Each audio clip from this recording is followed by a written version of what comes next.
Dalam nama Bapa dan Putra dan Roh Kudus. Amin. Amin.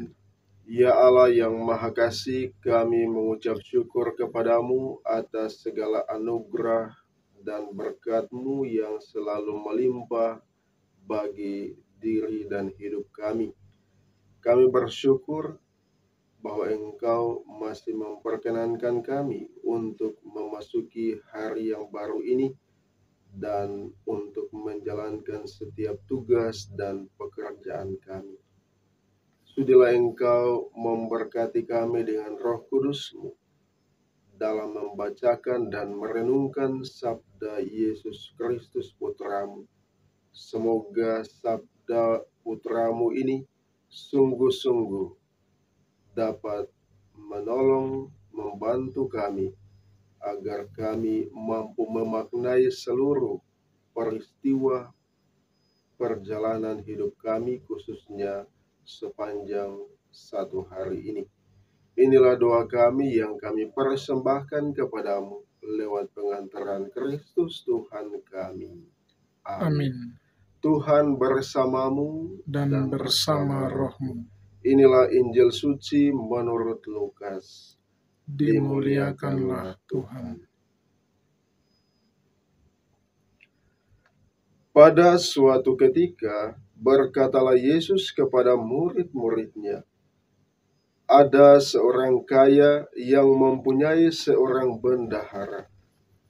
Kepadanya disampaikan tuduhan bahwa bendahara itu menghamburkan miliknya.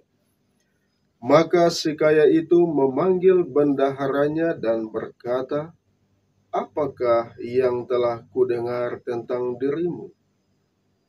Berilah pertanggungjawaban atas urusanmu, sebab engkau tidak boleh bekerja sebagai bendahara lagi."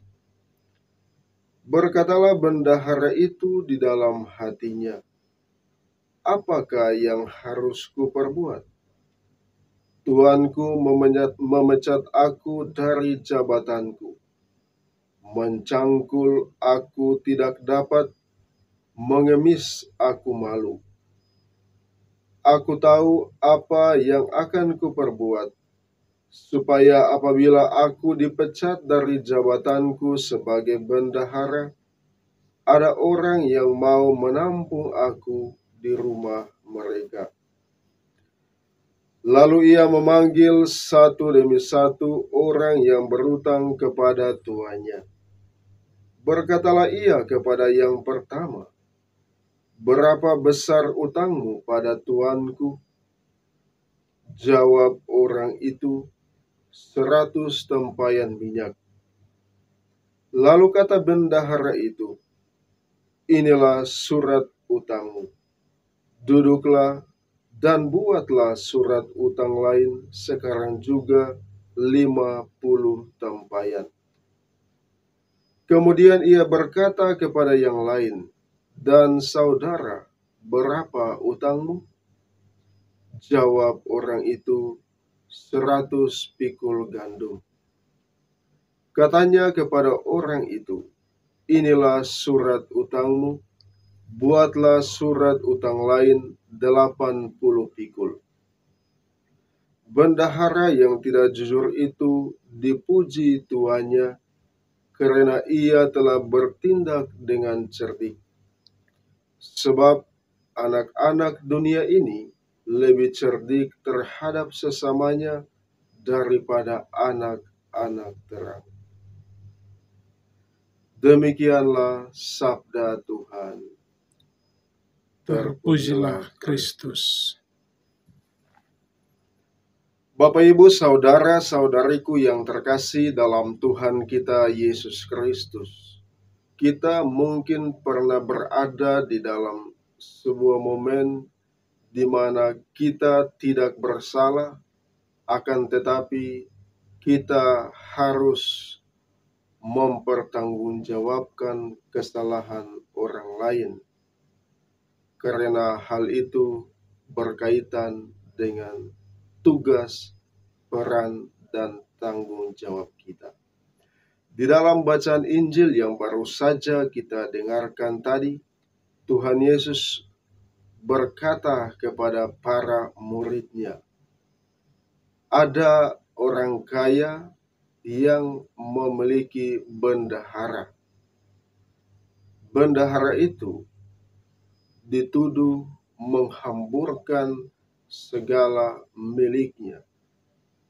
Oleh karena itu, ia memanggil bendahara itu dan meminta pertanggungjawaban daripadanya karena ia tidak boleh lagi bekerja sebagai bendahara. Bapak, Ibu, saudara-saudariku yang terkasih, kita semua tentu saja tidak pernah akan luput dari yang namanya kelalaian, kekilafan, bahkan kesalahan yang kita pernah buat. Entah kesalahan itu besar, kecil, ringan, dan lain sebagainya. Sama seperti bendahara. Ketika diperhadapkan pada persoalan, pada kekeliruan, pada kesalahan, bendahara itu tidak berhenti sebatas mengalami persoalan itu.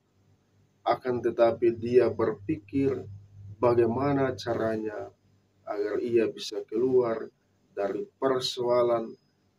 Maka bendahara itu dengan kecerdikannya, dia memanggil orang-orang yang berhutang kepada tuannya. Dan ada orang yang berhutang 100 tempayan minyak. Ada yang juga berhutang 100 pikul gandum. Ia memanggil mereka dan ia memberikan surat hutang yang baru dan mengatakan kepada mereka untuk mengisi surat hutang itu. Bapak, Ibu, saudara-saudariku yang terkasih, hal ini mengungkapkan bagaimana Allah melihat kita sebagai anak-anaknya yang tidak pernah luput dari salah dan dosa. Kita seperti bendahara, kadang kita mengalami yang namanya kekeliruan, kesalahan, bahkan mungkin kita menipu dan lain sebagainya. Akan tetapi, Tuhan melihat kita bukan dari seberapa besar persoalan kita, tetapi Tuhan melihat kita sejauh mana kita berjuang untuk keluar dari persoalan itu dengan rupa-rupa solusi. Tuhan memberkati kita sekalian. Amin. Allah Bapa yang Maha Kasih, kami mengucap syukur dan berterima kasih kepadamu atas sabda Yesus Putramu yang telah menyegarkan kami.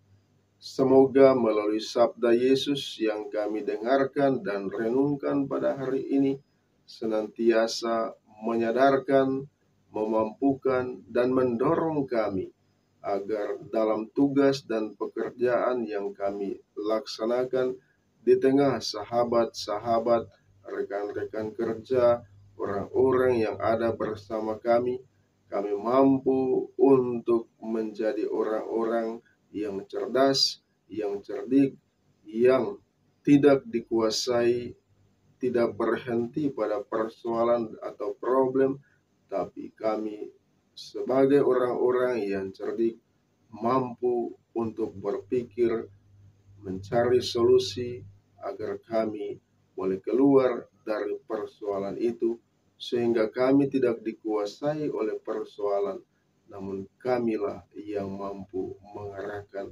diri dan hidup kami.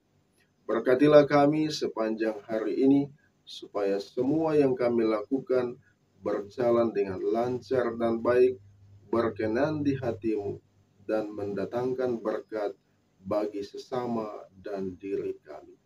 Inilah doa yang kami panjatkan kepadamu dengan pengantaran Kristus Tuhan kami.